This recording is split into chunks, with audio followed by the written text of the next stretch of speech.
Okay.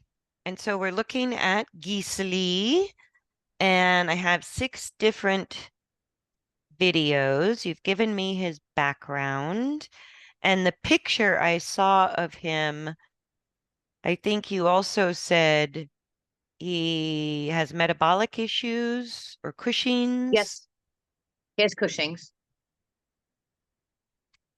There. Okay. So can you see the little GoPro window?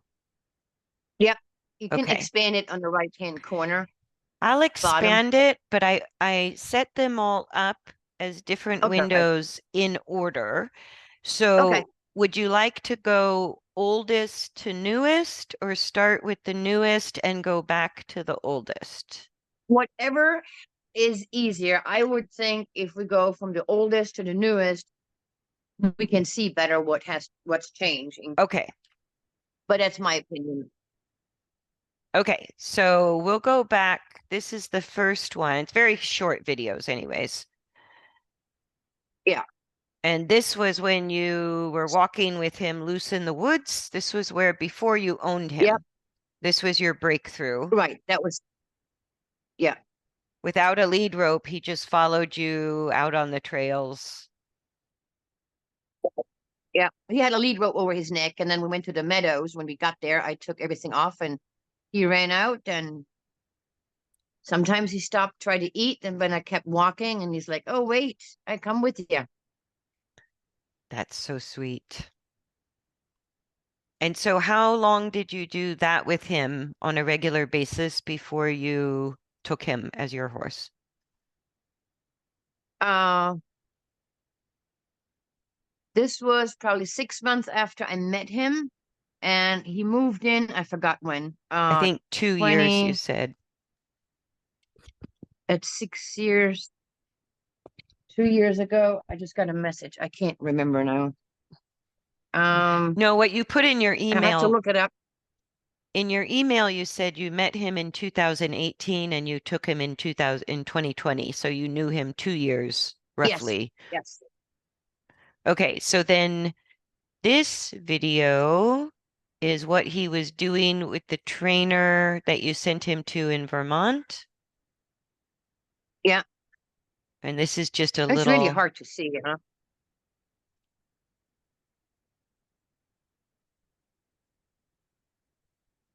yeah, the indoors are heard. I'll play it a couple of times, but it just looks like she got him to come to her to put the lead rope on. Oh no, there should be a whole, huh? That whole video, that was a whole video. He was basically running around in a circle. Not sure why this didn't show up. Huh. Yeah, I just I gotta have, look real quick. Oh, okay, this is just an 11-second video that just shows that. So that's okay because we okay. get the idea. She basically did natural horsemanship with him. Yeah, like I said, looking back, it was more of a Pirelli, Hmm. round penning, but in the end, because of her demeanor, her true personality, she wanted him to feel good.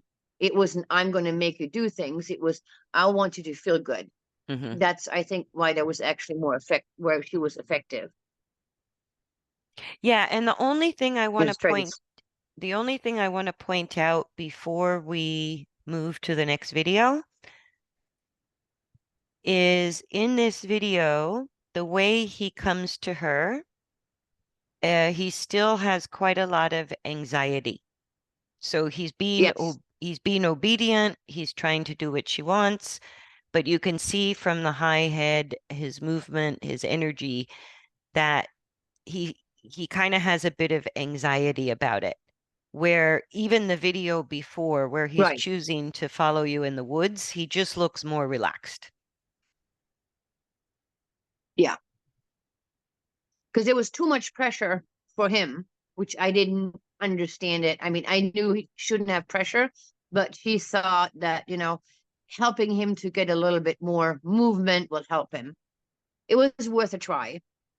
And that one I tried soon after he moved in with me. I just tried to be next to him so he feels comfortable when I'm next to him and have him move with me. Excellent. But he's very calm.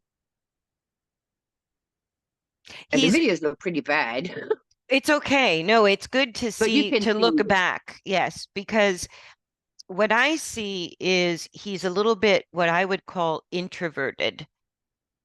He yes, holds a certain level of tension and he sort of tries to quickly figure out what the human wants in order to stay out of trouble, which can be a defensive pattern or a defensive strategy in and of itself.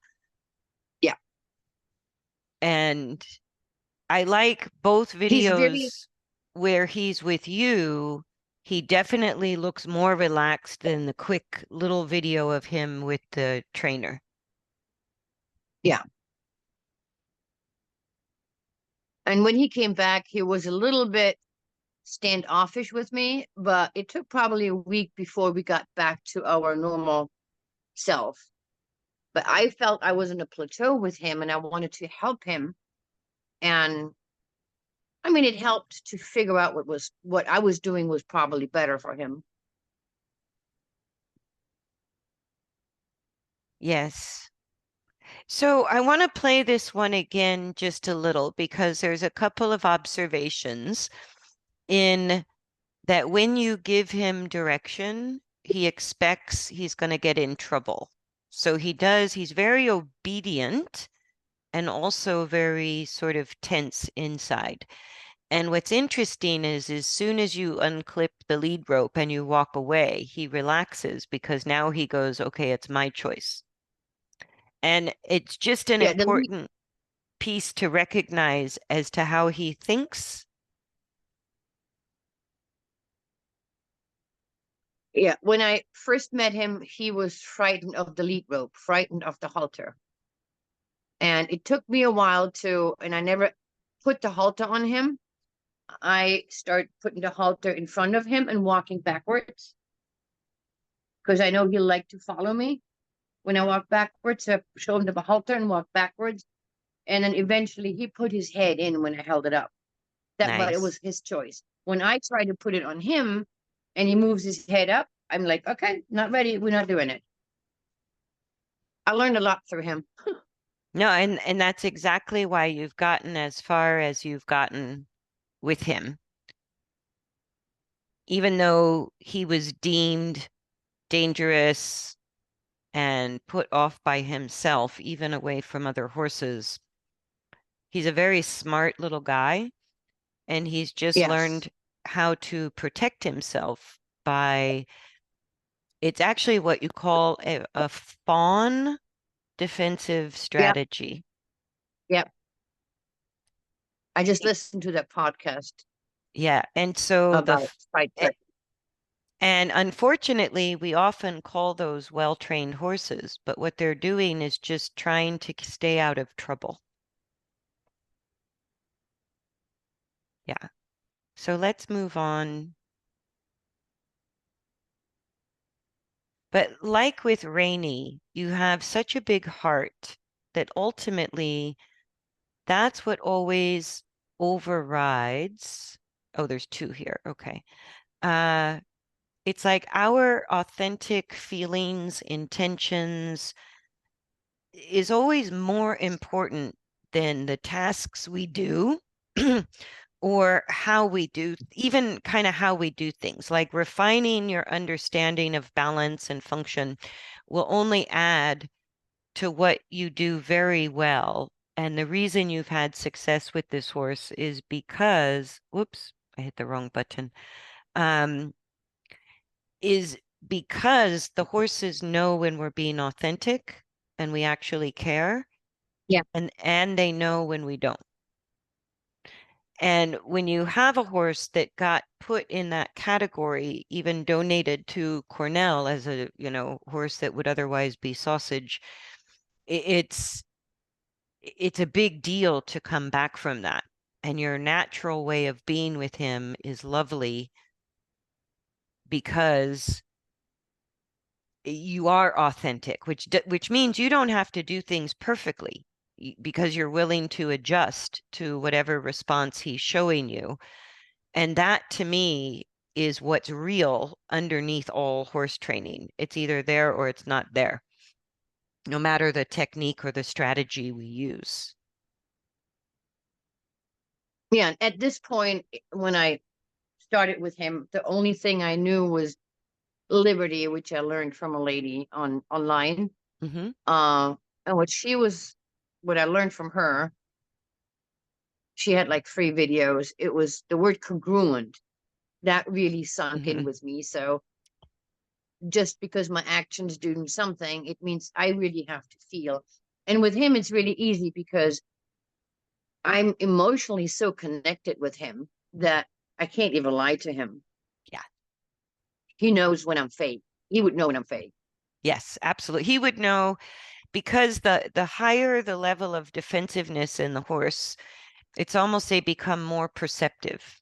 Just like people who have had a hard life, they become very perceptive and Yeah, recognize, they recognize problems faster because they have been through things. And I go, the same is true for horses. They just, and it's a bigger deal. It matters more. So I think, because did I? they're not expressing it. Okay.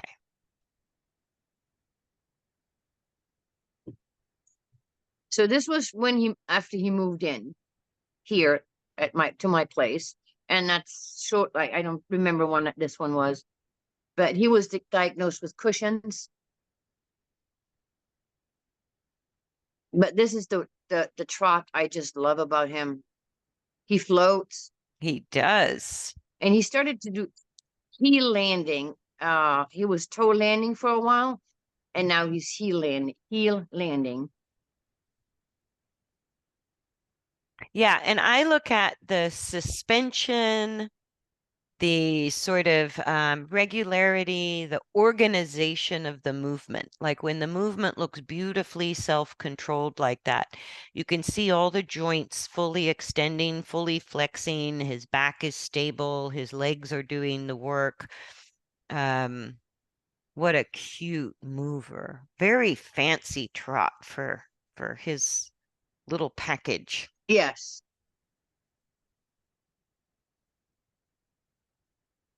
And the vet bought him because he had this fancy trot. She had picked out a mare, but she fell in love with the trot. I'm like, okay. I bet.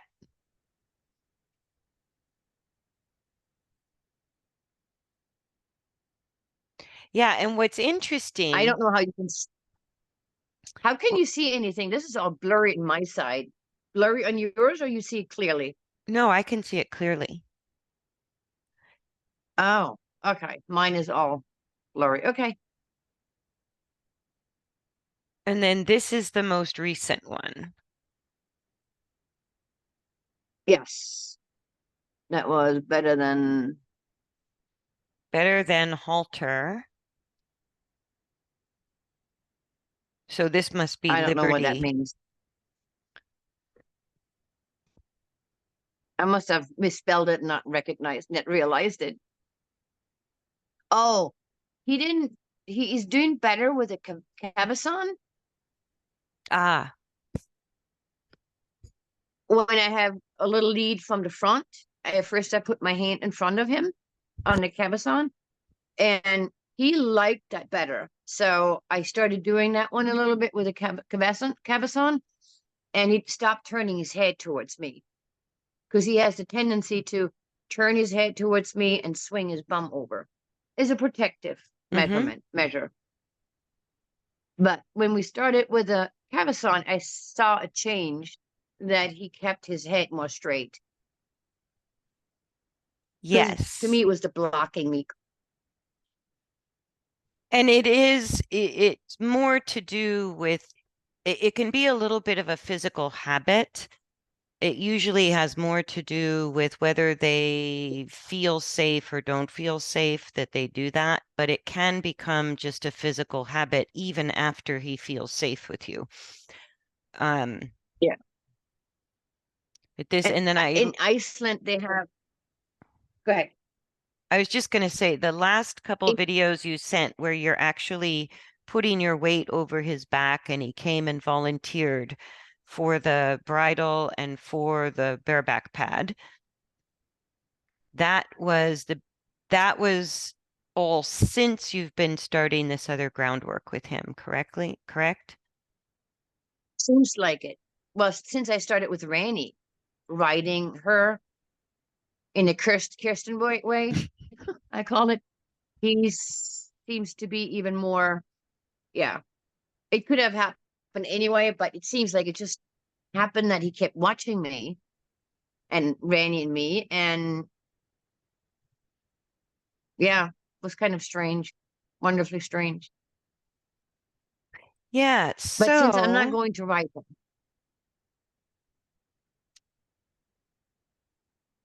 I'm just making a few notes. I have yes. a video somewhere I will send you on, I think, getting started on the long reins.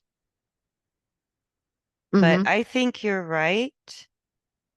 I think the long reins would probably be the strategy I would take with him and then work on he's let you on once very quietly, very safely. I would look at maybe helping him his physical balance change through the groundwork with the two strategies either being the long reins or what I call hand walking, which has specific parameters, um, and then mounting. So I wouldn't plan to ride him until he fully accepted your guidance from the ground, simulating what you would do on his back. So that would be the long Yeah. reins or the hand walking. And then I would continue if he comes to you and is happy to take the bridle and the bareback pad, sort of looking for it, then I would continue going to the mounting block, taking your time like you've been doing, sitting on him, getting off, and you could do that 10,000 times and it wouldn't hurt anything. It would just keep building his confidence. So I wouldn't ask Yeah. him to move under saddle until I tested a few things Mm-hmm. out on the ground. But if he's already happy for you to sit on him, that is a very important task in and of itself. I actually write about it in the workbooks as the mounting task. That Oh, if, really? yes, to me, it is a whole part of training because I think, like we discussed before, if the horse doesn't voluntarily come up to the mounting block and Yeah. bring you the saddle, then they still might be feeling defensive about being ridden.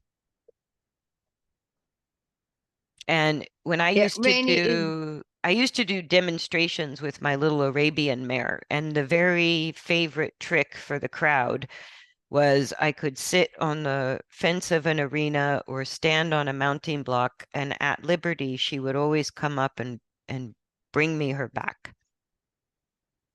And I go, that's, to me, that's what all horses should do, but it was a really a crowd pleasing trick when I did demos. well, I taught Rani to come when I get on a mounting block or on the box and then scream taxi. I don't know. It's just silly. So we started this one, but now I stand on anything that's tall and she comes without doing much. Yeah, Now, the last couple of times when I wanted to, when she knew I was going to ride her and she was like, not coming to the mountain block. So she hesitates a little bit. So I wait and then I can't go to her and pet her. And I said, let's go together. And then we walk together and she'll be fine. yeah. And when you first start to alter the coordination where you're at with Rainy right now and the changes, even from our last lesson, the significant changes that you've already started achieving, she may have days where she tells you, this is pretty hard work. I'm not sure I want to do it. And so it's fine. I go, they get through that part as the balance gets better and easier. But it wouldn't surprise me if she sort of says she's not too sure about this deal at first. Yeah. It's And, normal. and I feel like yesterday I didn't feel like doing it. And I went out to her and told her, I was like, I'm not feeling it either. So let's just skip a day. Yeah. And I'm not planning to walk her for half an hour. I think when she starts putting her head down more often, next time I stop. Yeah, When because she puts her head down, it's like, okay, it is a lot. Like it's a big deal. You're changing every muscle, tendon, ligament, joint use globally through the whole body when you start to work with the midline. And so it can be yeah, quite tiring at first and a little, even mentally, a little overwhelming. But everything in the body adapts around that use of the midline. And so we can get a little sore, they can get a little sore, or easily fatigue from what looks like very light work. yeah, Yeah, so be gentle with that. And then yeah. what I wanted to point out in the hand, because you got the groundwork workbook, and the way I have two parts to the hand walking. Um, there's a part one where a horse that still feels kind of defensive needs a little bit more guidance in order to feel sometimes safe and calm and secure. You already have that going. But in the groundwork workbook, I would start with in the second part that focuses on balance. There's an exercise called hand walking part two. And Hmm. I would start since you're already like where I paused this video, the alignment of your body to his inside shoulder is the alignment I look for when I'm working on balance, with what I call hand walking. Maybe putting the cavesson on him also helps him keep the neck straight. But if you look at that exercise called hand walking part two, it'll sort of tell you how to start. It'll give you different ideas Okay. for working on keeping him straight, straightening like getting the alignment of the spine and stabilizing the rotation. And it will give you some ideas for playing with speed adjustments or hindquarter engagement. And kind of see how he responds to that because it would be a lot more guidance than the way you're hand walking him now. You would give more aids to guide him a little bit more to balance. And he might like that, he might not like that. But Okay. I would test that first because as you start to work on the balance, the transition that's going to be tricky between the two of you, and I know you're going to handle this beautifully, but in order to what you're doing with Rani under saddle is about refining balance means becoming more specific, more detail. And Hmm. that involves the aids coming sometimes faster, and your stability on Rainey's back is almost a constant rapid sequence of aids. As you rebalance, you're influencing her coordination every time you adjust your body. On the groundwork, it's a little slower than that. There's a delay between the aid we give, the response, and back and forth. So just to Yeah. start, something he already knows and he's doing good with is what I would call the hand walking. And if you look through that exercise, the part two version, it will it will show you how to start influencing the balance within what you're already doing. There's different things you can do to influence different spinal functions. And I would test that exercise first before doing the long reins to see if he welcomes that guidance or if he still feels a little bit defensive as you get more specific. Yes, he still gets defensive. Not Not badly, but yes, at times he's like, I don't like this. I'm not going to do this. Like when he puts his head Hmm. over, and I have gently moved his head back, and I said, we can do it this way. Let's try it. Let's try it. And he's like, okay. But Yeah. two reins is going to be a little of an issue. Yes, that's why that would be the second exercise. I would start. Okay. I would not play with the long reins because that's a little bit of diving in the deep end of support. Like Yeah. riding and the long reins. The long reins are as close as you can get to riding without being on their back. It can be that Yeah. specific. And so that's going to be too much for him at first. Right. So the way I would test it is to review the way I teach the hand walking. There's a part one and a part two. Part two, I think most importantly for him, because what you're going to do in that exercise is simulate from his perspective what he would experience if you were also on his back. It's the same guidance, but without you on his back. So it's a gentle way. Okay. It's a gentle way to sort of say, hey, if I give you a leg aid simulation, how do you take it? If I ask you to slow down, how do you take it? If I ask you to be straight or left or right, how do you take it?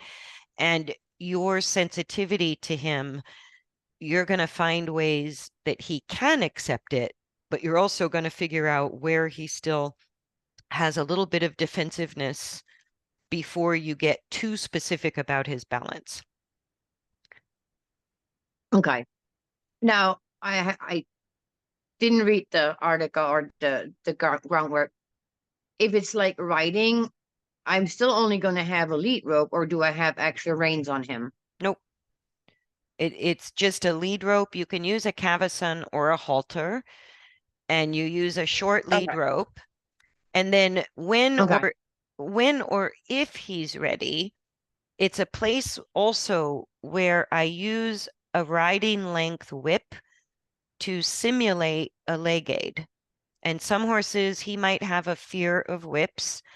So you can introduce that slowly or make that one of the last things you do. But ideally, when you're hand walking, my constant relationship, my place in the saddle is to stay exactly parallel to the horse's inside front leg. So if the horse slows down, I slow down. If the horse speeds up, I speed up. If the horse drifts left or right, I drift left or right. So it simulates you being stable in the saddle, but it's a parallel alignment. Your hip right next to his front leg, your center right next to his shoulder. And when a horse becomes defensive, the first, like what bucking and bolting or trying to get the rider off, is to displace the rider. So even in the beginning, I think that exercise starts with what I call following the horse. And so all you do is you synchronize your body precisely with the inside leg. And he can do whatever he wants to do, unless if he's running and you can't keep up with him. But at any speed of the walk or any direction, instead of you telling him where to go at what speed, I think you begin that part of the exercise with what I call synchronizing with the horse.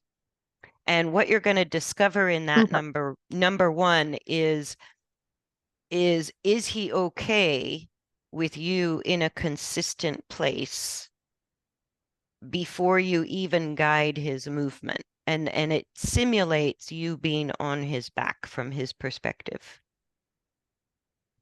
Okay. Now he has the tendency, he doesn't like me on his right side. It's gotten better.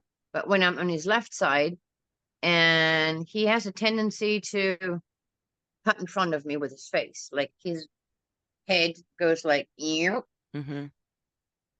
Yeah, so to block me. So so from the if I keep shoulder, going, I just lift my arm. So if you just let him keep going, anytime he curls his neck in around you, You can just gently lift your inside arm and ask him to put the neck straight again without having to lose that spot by his shoulder. Okay. Because what I used to do, or what I've been doing, is when he leans in, I lean towards him and then he often straightens it out. Because I started first with blocking him with my hand, and now it's better. I don't block it. I have to block him as much. And I just move my body, my upper body over so he can't push into me. Would that work? Because my concern is, what if he does that? I shouldn't follow him. I shouldn't follow his legs. I should keep him straight. Think of it in layers, and I think this is particularly important for building his confidence. The reason I start that exercise with you synchronizing with him is because it does a couple of things. There are zero corrections. There's nothing he can do wrong. There's nothing he can feel defensive about. No matter what he does, I even rest either my hand on the shoulder or my hand on the withers so I can feel the movement no matter what he does. And if we're very disciplined, that we just go where that front leg goes, left, right, forward, back, neck curled, neck straight, doesn't matter. What starts to happen is it simulates what horses do with each other. That synchronization of movement, very precise synchronization of movement. It is how herds move as one unit, and it's a bonding exercise. And so it can Okay. really, that part of the work is for specifically reducing defensiveness so that when we give aids, they can take the direction a little better. Can I ask? Hmm. So even though we were going to keep him straight, it's not the straightness right now. It's basically being in sync with him. If he wants to cut me off, then I stop. And then we walk again. Hmm. Yeah. And Okay. so I go into that's how to do the synchronization part first. And then while you're synchronizing, if you gently lift your hand and say, hey, don't bend the neck, fair enough, you can do that. No big deal. But until, because it's harder than it sounds, when he has unpredictable movement that you are not directing, that he's choosing, we start to realize how often they're speeding up just a little, slowing down just a little, falling to the left a little, or pushing out to the right a little, or they're stopping frequently, or they're rushing a bit, or how the neck bending throws off the movement. So for you, it's a way of gathering information in great detail about how he gains and loses his balance. For him, there's nothing he can do wrong. You just become one unit. And that really gives horses such a strong sense of safety and bonding. It's hard to describe what that means to a horse as a herd animal, but it's a very important exercise sometimes, and it's what I use with highly defensive horses a lot to just say, I'm not telling you what to do, but I'm also not going away. You can't get rid of me, but I'm not going to scare you. I'm just part of the herd. And you just match that movement. And it can be an astounding breakthrough that also gives us a lot of information about how he coordinates his movement before you start to direct it or guide it. Does that make Okay. sense? Yeah, And then, and we so do. that might only be one session or two sessions with him. And you guys already have such a bond. I don't expect that part will take very long, but it will help you understand what he feels like as if you were riding him. And then from there, you're going to do the same work, but from that location. Then we're going to work on keeping the alignment of the spine or using a fence line to start to reduce rotation or playing with, could he easily follow your suggestion to slow down or your suggestion to speed up without getting worried about it? So you're simulating, we're not only working on the balance, but we're going to simulate the four basic aids of the leg to go forward, the cavesson, a little bit of pressure there to stop, how to turn right, how to turn left, and see how he responds to all those basic aids in order to improve his balance. And if he's okay with all of that, then I would start to work maybe on the long reins, where it gets a little more specific and starts to simulate the ride a little bit closer. Okay. Okay. So, yeah, so We did some. in the groundwork workbook, I think I'm not going to send you the video on the long range just yet. That's going to be a little ways off, but I do think I have a video somewhere of the hand walking the way I do it. Yeah, that would be good. I'll see if I have it. If it doesn't show the updated version of Then you that don't have it. lesson, then I won't send it. But if it does show what I'm hoping it shows, I will send it on to you as a link. Okay. But at least the written instructions are very thorough in the groundwork workbook. So you can kind of review part 1 and part 2 of the hand walking, but that would be the first groundwork I would start with him and see how he does with that. Okay. I know we've gotten better with a slow down. I don't have to hold on the lead rope or anything. I just start slowing down myself and Hmm. breathing out, and I make a sound as of slow. Yeah, And he slows down, and yeah, then I sort of go faster, and I have a little bit more internal rhythm. I might bounce a little bit. Let's go, let's go, let's go. And he does follow well, yes. but I don't. It's most of the time I have a very loose lead rope if I even have one on. So it's that he can really do well. It's the attachment to anything on his head. We'll see how that goes. And all of hand walking But is done with a loose lead rope. All of hand yeah, walking, like ultimately, if I'm really working on it, I will carry a riding whip. I'll use a halter and a lead rope, but the lead rope always has slack in it and the whip is always held down. So it's not stimulating the yeah, horse. And if I yeah. want forward, I give a very light touch with the whip.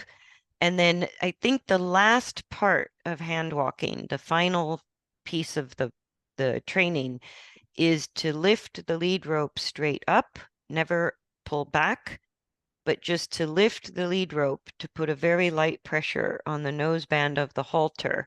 So when they feel that pressure, a horse that bolts and bucks, if they feel that little bit of pressure, the habit is to push through it. So you have to retrain him that if you feel a very light pressure on your nose from lifting the lead rope, plus you suggest it with your body.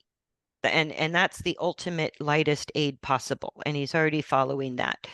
But I would also make sure you have that physical trigger to see how he responds, because horses that buck and bolt, whenever they feel pressure on the halter, they push into it.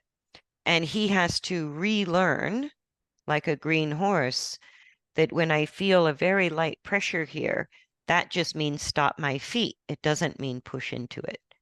Because that understanding Okay. in his mind has been corrupted. So it's like you have a Yes, for sure.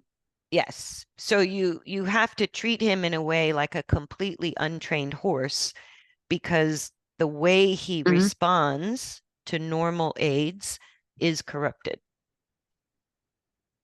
Yeah. And so he's very light, but avoiding the use of the whip or any pressure on the halter all the time doesn't reteach him. It leaves him in the old habit. And so you have to sort of Yeah. what I call revisit the scene of the crime and replace Uh, that defensive response with something new. So what I've been doing with him, because he's not doesn't like the whip, but I don't want to pull on a lead rope to get him forward, and he is moving forward with my body a little bit, but before that, he didn't. So I was brushing with my hand. I was brushing on his shoulder in a Mm-hmm. forward motion, and that made him go forward. Say, and as soon as he moved a step, I stopped. Yes. So we kind of established that my hand on him is okay there for forward movement. And the first time he was like turning and twisting, I was like, I don't like it, I Yes. don't like it. Yes. So I was thinking about extending my hand with maybe, I don't know, a spoon or something, a cooking spoon or Yeah. whatever, wooden spoon, and see how he reacts there, and then go into the whip. I Yep. can play with the whip on him, in front of him, but not when I'm on the side, because it seems like he can't see it and it Yes. surprises him. No, So and that's I can put the exactly when you do rehab, especially with a horse that kind of got to the place he got. Horses have exceptional memories, but they live in can the you turn the moment. can you minimize the video, because I can't uh Yes. I only see a picture of you. I'm Yes. sorry. Let me actually stop the share because I think we've looked at it. Yeah, Yeah. long enough. Yeah. So my cat will not leave me alone. So That's okay. He's cute. when you rehab a horse that's gotten to the level of fear that he got to, which was the trajectory of his life before he came to you, because horses have exceptional memories, but they have a small frontal cortex portion of the brain. Ours is very large. They have the same, but they don't, it's not large enough that they have the capacity of imagination. And so what that means Right. is the only way you can overcome the memory is to do what I call revisit the scene of the crime and change the experience that created the defensiveness.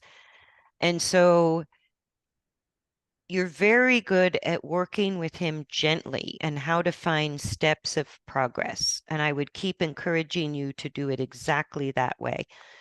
And also, you have to get to the point where you could use a regular white at his shoulder, that you could lightly touch him with a riding whip and he isn't scared by that.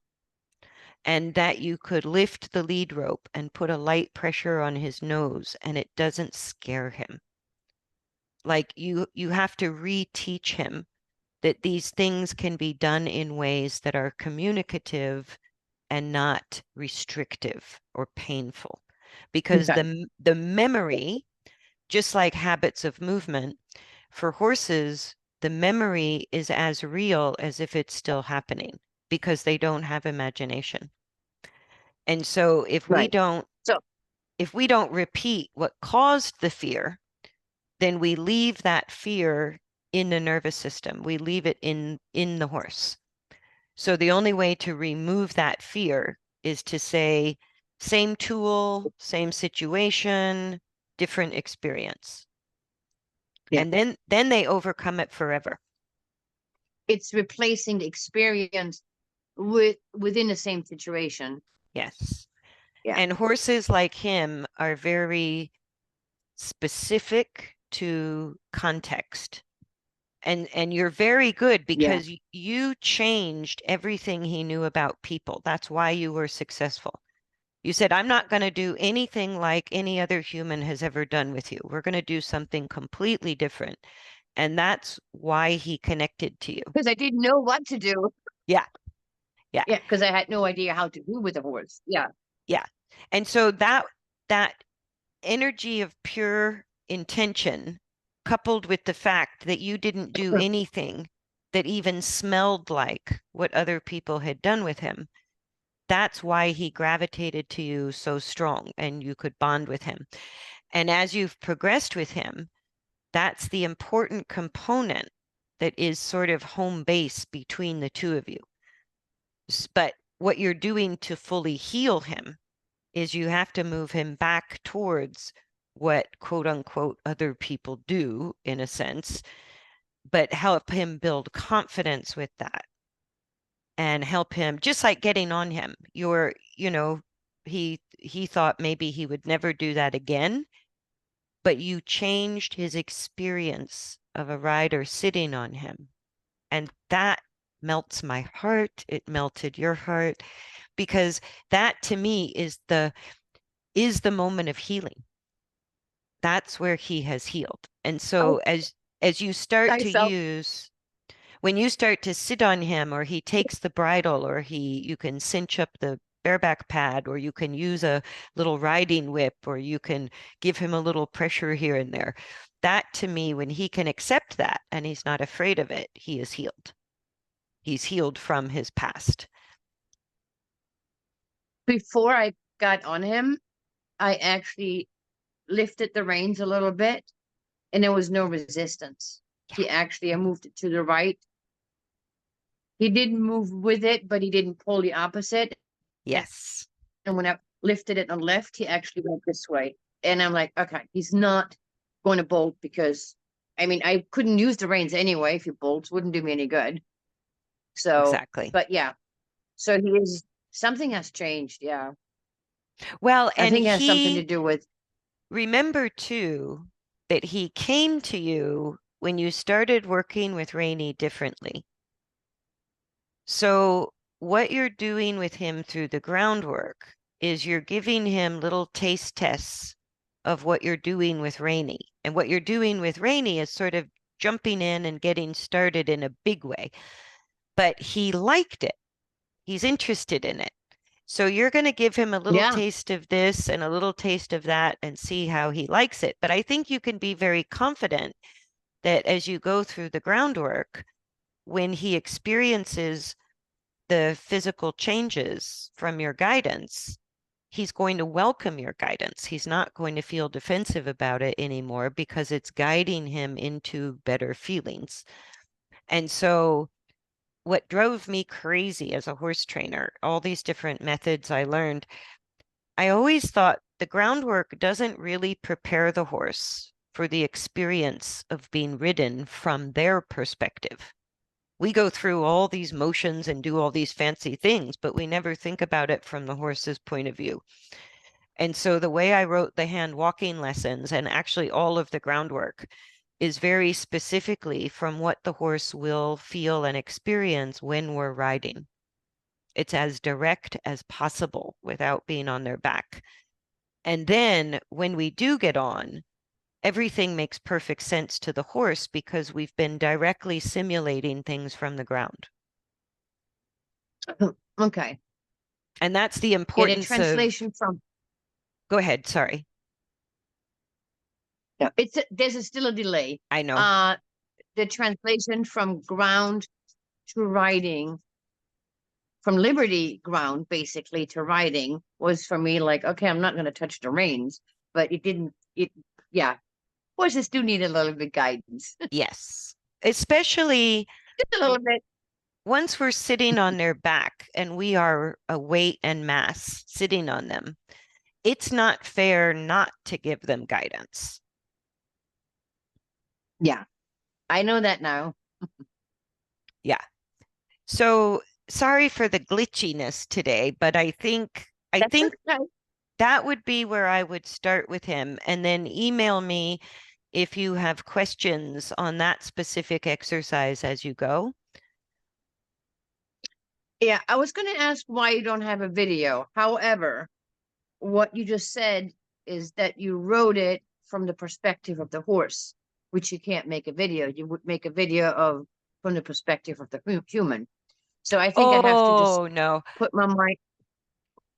It's the only reason I don't have a video is because I'm a one-man show. And I have Oh, what I've been doing since 2020 is writing out the entire program and doing videos as I can do them to support the written material. but I took a lot of time to get the written material really right because that determines the videos I then take. And I think if nothing else, I wanted to make sure the written material would be useful for people to teach themselves how to train their horses. So I'm just slow because it's a huge project. Yeah, but for me right now, when I think about it, it's actually better because if I see it, then I see it from with my eyes and I try maybe to copy it. If I Mhm. read it, I really have to understand it. So it might actually be beneficial because we tend to want to copy what we see and not it's the human thing. We want the easy way out. So I actually think not having a video in my situation for me is going to be more beneficial. So don't send a video. Okay.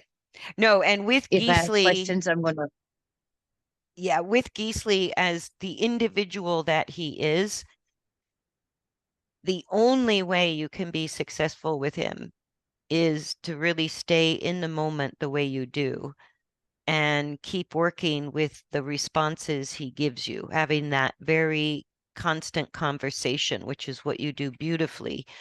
That is the key to success with this horse.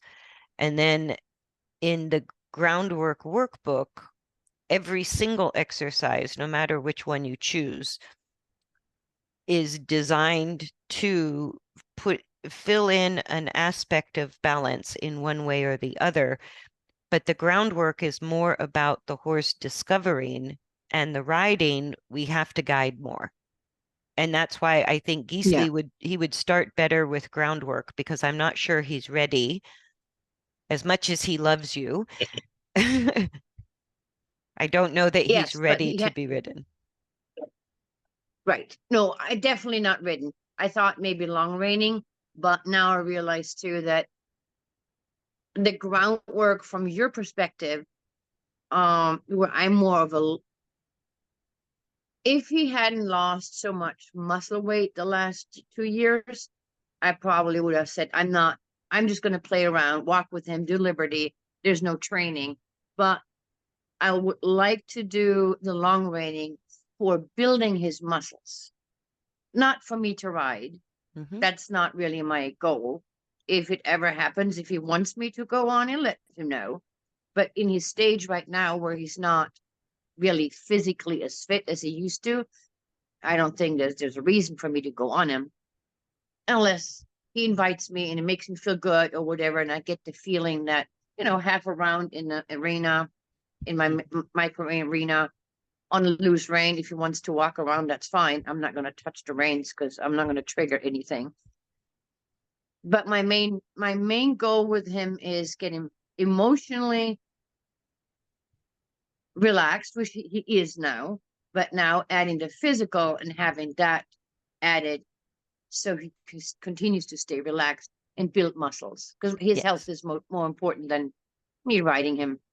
And I think you've got the I rode him. relaxation part. The relaxation, you've got 100%. The question mark is if you become more specific about how he moves, do you keep the relaxation? So that to me is the first step.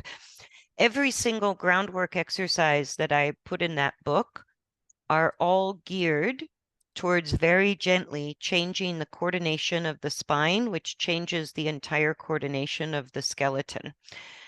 It is the coordination of the skeleton that dictates which muscles work, which ones are supple, which ones are contracted.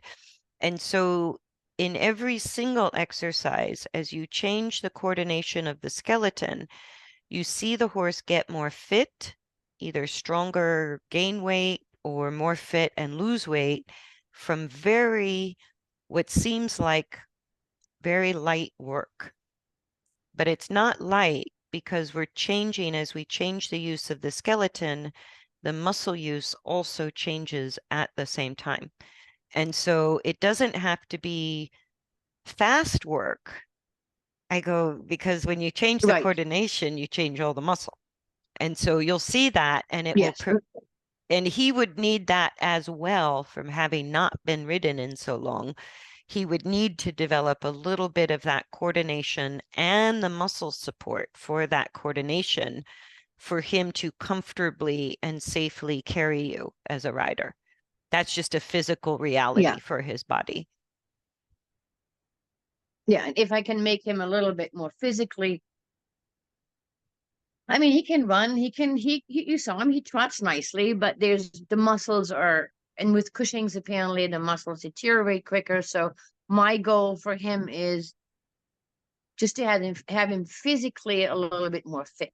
Mm-hmm. And if that's walking, and I'm going to try I'm going to read it and do that. If it's 5 minutes the first day, it's it. If it's 2 hours in a month, I do 2 hours with him. Yep. Whatever helps him. If I never sit on him, I don't care. My dream was to sit on him, ask him for me to sit on him and feel comfortable. And And you that check was that my dream, and my box. dream came true. Yep. It's Oh already man, true. yeah.